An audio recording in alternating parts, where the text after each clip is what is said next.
Il pesait 135 kilos, il était désinfecteur de cafards, personne ne croyait en lui, il était en surpoids. Aujourd'hui, je vais vous parler du livre de Can't Hurt Me de David Goggins. Tout d'abord, qui est David Goggins? David Goggins était un ancien Navy SEAL, un ultramarathonien, le détenteur de recordman de traction au monde. Malgré son succès fulgurant, rien ne le prédestinait à être quelqu'un de si grand. Aujourd'hui, je vais vous parler des 5 leçons que j'ai retirées du livre Can't Hurt Me de David Goggins. La première règle du livre, c'est la règle des 40%. Ça parle du fait que quand tu commences par faire quelque chose et que tu te sens à bout, tu n'es jusqu'à 40% de cela. Cela veut dire que la plupart du temps, nous commençons quelque chose, nous arrêtons juste parce que nous sommes fatigués mentalement. David Goggins nous explique qu'il faut surmonter cette étape. Quand tu fais quelque chose et que tu vois que tu es en train de te bloquer ou tu as l'impression que tu te sens fatigué, il faut surmonter cela. Quand tu surmontes cela, tu vois que tu as encore beaucoup de capacités pour apprendre, beaucoup de temps pour apprendre sans que tu t'en rendes compte. La deuxième leçon parle du fait d'arrêter de se mentir à soi-même. David Goggins, dans cette partie-là, il nous explique qu'à ses 24 ans, il était déjà à 135 kilos.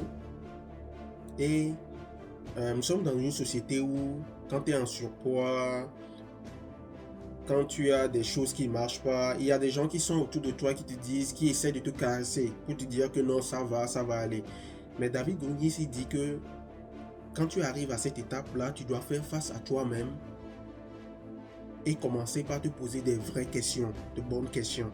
Et lui, de son côté, il commençait par écrire tout ce qui ne marchait pas, tout ce qu'il devait corriger. Il commençait par faire des efforts, voir comment il pouvait changer cela. Il n'était pas là et était en train de se dire que c'est bon, je peux rester comme ça. Non, il était parti en guerre contre lui-même. Donc la deuxième leçon, il faut arrêter de se mentir. Il faut voir la vérité en face, prendre des mesures pour corriger cela. C'est le plus important. Et ne pas écouter tout ce que les gens à côté te disent. Pour te caresser parce qu'ils sont tes amis, parce qu'ils ne veulent pas te faire du mal. La troisième leçon nous parle du fait qu'il faut travailler son esprit. De la même manière qu'on fait quelque chose avec les doigts, on s'habitue. L'esprit, lui, il devient fort à travers la douleur. Dans cette leçon, il nous explique que il faut s'infliger des souffrances volontaires. C'est-à-dire, déjà, le fait de se lever tôt, pour certains, c'est très compliqué. Donc, il faut chercher déjà à faire des choses qui sont compliquées pour toi. Il faut chercher l'inconfort. Il faut chercher à faire des choses que tu n'aimes pas faire. Ça va développer ton esprit.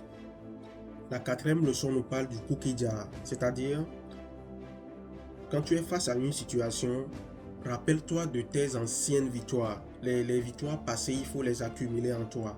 Et une fois que tu vas te rappeler de ces victoires passées, ça va te donner du courage pour plus avancer. Donc le cookie jar. La cinquième leçon, c'est de rester fort, rester solide, rester ferme, solide, inébranlable. Quelles que soient les personnes qui abandonnent à côté de toi. Dans ce livre, ce que moi j'ai compris, c'est que c'est pas un livre qui est fait pour tout le monde. C'est un livre qui est fait pour des gens qui veulent être disciplinés, qui veulent avoir une responsabilité, qui veulent avancer, qui veulent aller en guerre contre eux-mêmes. Et la douleur, c'est le prix de la transformation. Je vous remercie beaucoup et je vous souhaite une bonne journée.